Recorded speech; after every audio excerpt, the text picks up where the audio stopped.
Good afternoon, everybody. This is Jenny Cummings from the Grayson County Health Department, and I am here today with Tanya Cockrell. And Tanya is one of our family support workers with the HANDS program. We're glad you're here, Tanya. Thanks for having me, Jenny. Tanya is, we call her the Energizer Bunny around here. There is nothing Tanya can't do. She is great with families. They love her, and she has this way of relating to people and talking to people, and she's just a real blessing to our health department. So we're glad she's here. And the reason I asked Tanya to come and be with us today is we are talking all month long about child abuse prevention and awareness.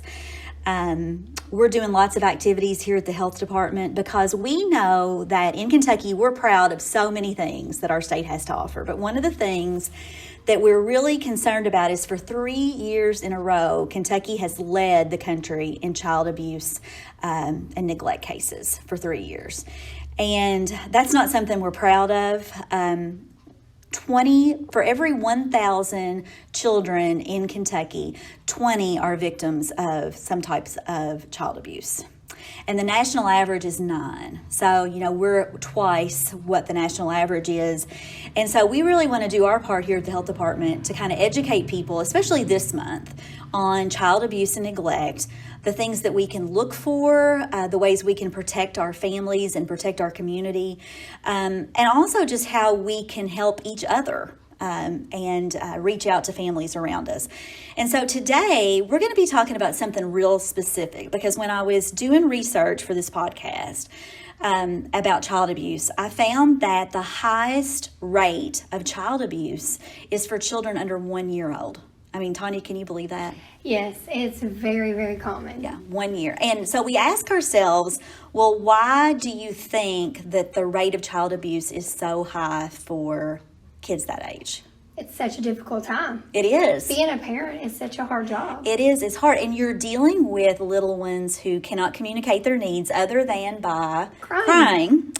And all the stress that entails. And so it makes it a really challenging time. You're exactly right. It makes it a really challenging time for parenting. And so there's got to be a correlation there. That's got to be one of the reasons that it is so difficult, is because kids are little, and that's just a hard time in parenting. And parenting's new. Yeah. To a lot of people. And every child's different. Yes, and we don't know what to expect.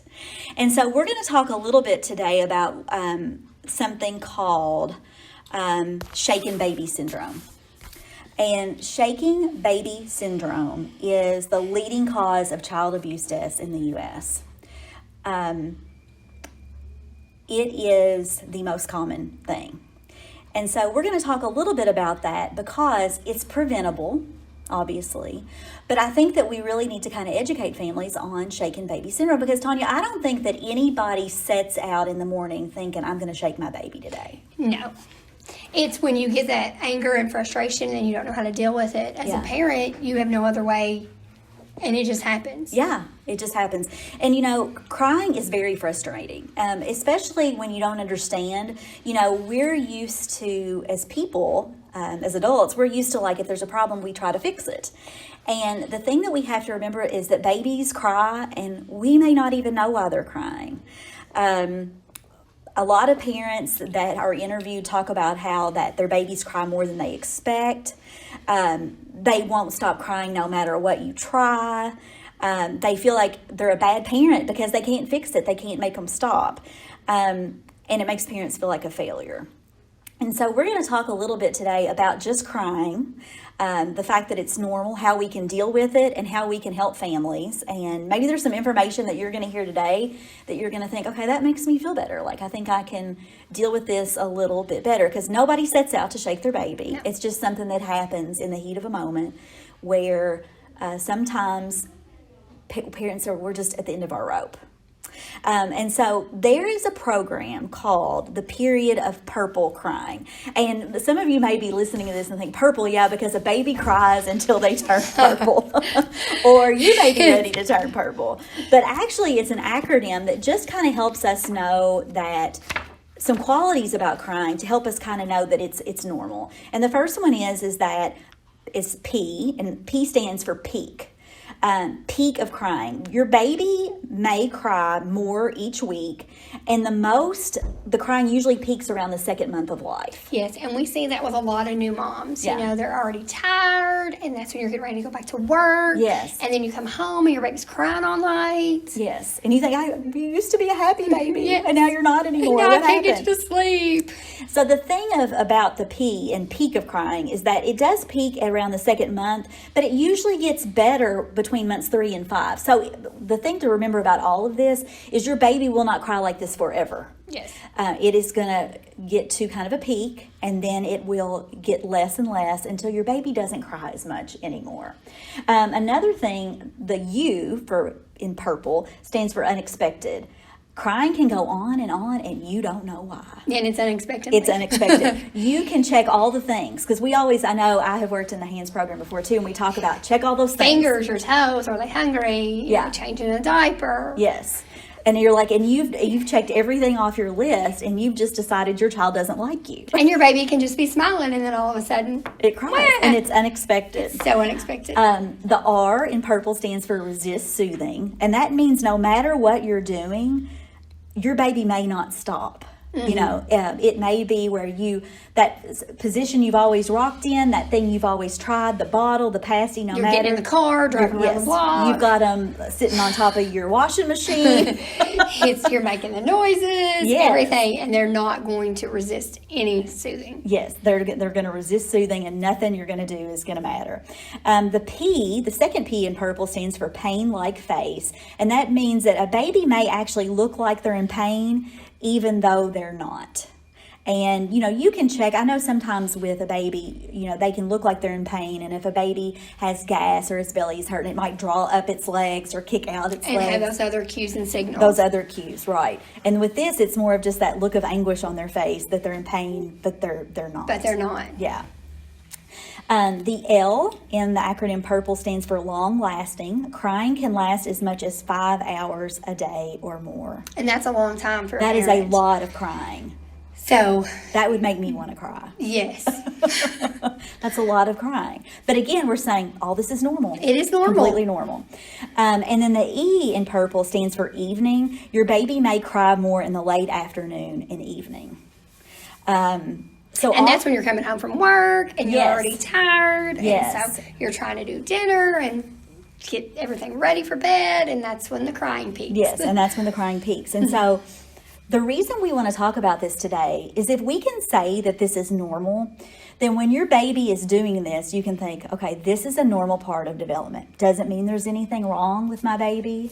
It doesn't mean that I'm doing something wrong. It just means my baby is being a baby. Yes. And this is what it will do. But to keep in mind, it will get better. It'll get better. They won't do that forever. No. And if you can just kind of hang on, it will get better. So let's talk, Tanya, a little bit about ways to soothe your baby, because maybe there's a mom listening right now and they're thinking, this is my baby. My baby it's purple. Crying all the time. Yeah, this is purple. My baby is crying all the time. And so, like, what can I do to help soothe my baby? So before you even talk about soothing, like we mentioned just a little bit, those things you want to check on your baby. Like, check first to see if these things are going on. Make sure you check all basic needs. Okay. Is the baby hungry? When's the last time they ate? Is the diaper dirty? Okay. You know, is there anything on their hands, their toes? Because, you know, their little hands, they grab your hair. You want to make sure their overall well-being is perfectly fine. Right. There's, no hunger. And then if, there's nothing physically wrong, then you can try your other ways to soothe your baby. Okay. They've always check to see if your baby's hungry, and some babies are just going to cry. And when they do, you can try walking. Walking, okay. The swings. Okay. A lot of parents use swings. But you always want to make sure when you are putting them in something, we're going to make sure you buckle them to put them in there safely. Give them a warm bath. Some people, I've had moms that throw towels in the dryer, and they're like, okay, just wrap them, or of course we got to watch where we put our blankets and stuff. We don't want to swaddle them. Take your baby for a ride in the car. Go around the block. Buckle them in their car seat. Some people put them on the dryer. Yeah. I mean, I bet, because like they say, with the heat on the dryer and then the vibration. Yeah. shh, shh, shh, Yeah. shh. It used to be like the S's, the swooshing. Yeah. Well, and I think it's funny because I've heard people talk about shushing their baby. Yes. And one of the things that's key when you're going to shush is you need to shush as loud as the baby is crying. Yes. It's like shh, shh, shh. It may be really loud. Yeah. And, really loud. at a steady rate. Yes. Shush. And, sometimes if it don't work, pass it off to another parent. Yeah. Or another person in the house. Yeah. It's okay to, pass your baby off, say, okay, this baby is resisting every soothing temptation I have. Yeah. You can take the baby Yeah. this time. You take the baby for a while. Mm-hmm. Yeah. Because you could be so upset that baby feels that and they're not going to stress. see. Yeah. So Tanya, what if you checked all those basic needs? You have done everything you can do. The baby is still crying. You're a mom, and maybe you're home by yourself. Maybe you don't have anybody else you can call. What should a mom do? All right, as a mom, you should have a safe sleeping place. Okay. For your child, or a place where you can lay your baby down. Set your baby down. Okay. Make sure that they're safe. Walk away.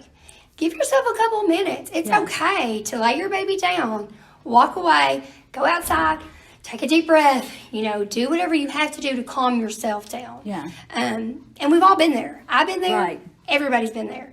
And it's okay, because then when you realize that, hey, okay, she's not going to stop crying, what can I do differently to help her? Yeah. And then go back in with a new perspective, and then maybe you're calm a little bit, so then that way the baby also will feel a little bit more calm. And I think that we hear things as parents, sometimes we're like, you don't let a baby cry, you need to be responsive. And the thing is we do need to be responsive parents, and we need to make sure we're gauging those needs, seeing what our baby needs exactly. But at the same time, there's a point where if that baby is safe, then it's better to lay that baby down and just kind of take a hands-off approach, take a breather, than to continue and to get really frustrated. Because safety is your number one key. Right. I mean, as long as that baby's needs are met and that baby's perfectly fine, if you lay them down and you take a moment for your, need, then that's okay. And if it does not work, call somebody. Call somebody immediately. It's okay. You have somebody that you can call no matter what time it is. If not, then call us. Right. And it brings up an interesting point, because somebody may be listening to this podcast right now that's saying, well, I don't have little babies anymore. And so this really doesn't apply to me. But here's the thing, as a community, if you go to church, if you have friends, if you know young people who are raising littles, know the importance of maybe giving them a break every once in a while. Maybe even having a conversation with a new mom and saying, when they come home from the hospital, look, your baby may cry. Hope it doesn't. But it may cry unconsolably at times. And if it does, if you ever need me, here's my number, call me, and I'll come and I'll relieve you. I'll give you a couple hours. I'll let you get a nap. Or I'll take the baby for a little while so you can just get a little bit of some support. Yeah, have some support. It makes you feel better too. I mean, and it is normal. Yes, I know as moms we feel like, oh, I've got to fix every problem. Yeah. Safety's the number one key. It is. Lay the baby down, call for help, go get a break. Yeah. Not long. Right. But, you do have to think about that. Yeah. And then come back to the baby and then see what you can do. And Tanya, I think both of us, we really just want to normalize these feelings for people, because I think that there may be people listening that think, I would never do that, or who would ever, and it happens. It does. And I was even at a training one time, and a doctor, prestige brain doctor, was talking about it, and his wife had left, and he was like, I don't need no sitter. I'll be able to take care of our baby. And he said he got home at night, and it was the peak, the baby was peak crying. It was that period of purple crying, and he was like, I've heard about it, but it wasn't a big deal. He said he got so frustrated, he picked that baby up, and in that moment, he looked, and he was like, this is why this happens. We're parents. We're natural. I mean, it's normal. It's okay. We get frustrated. Yeah. But the baby can't do anything about that. So that's why when we do get that frustration, we need to know, hey, this is normal, but I have to be safe. Let's lay my baby down. Let me go call for help, or let me go, take a moment. Yeah. And I think that is a great point, that we all, we're all human, and we all have our limits, and we have to know our own. Oh, I've done that before. Of course, and mine wasn't even in the period of purple crying. It was, in that 8-month age, and 8-month old, and she was in her screaming, I mean, I didn't know what to do. Yeah. And, I was home by myself, and, she would not stop. Everything was perfectly fine. So I put her in her crib, and I walked outside my front door, and, screaming bloody murder. And I'm thinking, she's never going to stop. How am I going to quit? And I heard her screaming, and I thought, okay, just breathe. I'm going to go in, and I'm going to have a different perspective. Yeah. And so I walked in, and she's standing there on her crib laughing at me. Yeah. And I'm like, are you kidding me? You've been crying nonstop for like 2 hours, and now you're laughing at me. What? It's just, they're babies. Mm-hmm. And so. Well, and I think that when we have conversations like this, and that is why I love the HANDS program so much. Of course, obviously, I have worked with the HANDS program in the past, but the thing is that when we have these conversations, moms know that this is normal. They know what to expect. And anytime we equip parents with what to expect, then that in general is going to lower the incidences of child abuse. Because if I know it's normal, I'm not going to get as frustrated. I'm like, this is what babies do, and it is hard, but I know it's not going to last forever because I know Tanya told me it wouldn't. And I was in the HANDS program with Lillian, and I knew that it was okay. Yeah. It's okay to do this. And so I was like, okay, I can do this. Yeah, it's fine. And I think that that's one of just the many subjects that we cover in the HANDS program, whether it be crying and consoling. But, we also talk about milestones and how to know what's appropriate for your child. And anytime we can lower that frustration, it really does help us as parents, and in turn, it helps the kids. So I'm just really glad. I thank you so much for joining us today as we talked about this. And in case you didn't, I know a lot of you are maybe driving and you didn't get to take notes or whatever, but we're going to put this purple acronym on our website, and so that way you can kind of be reminded of like, okay, so this is what I know about crying. I know that sometimes it happens for no reason. Also, if your child is crying and you're uncertain about it, never be afraid to call the pediatrician and make that appointment and say, make sure they're okay. My son had colic when he was little. And I remember he cried every evening between 5 and 8 o'clock, like clockwork. And I remember thinking, there is something wrong with him. There is something wrong.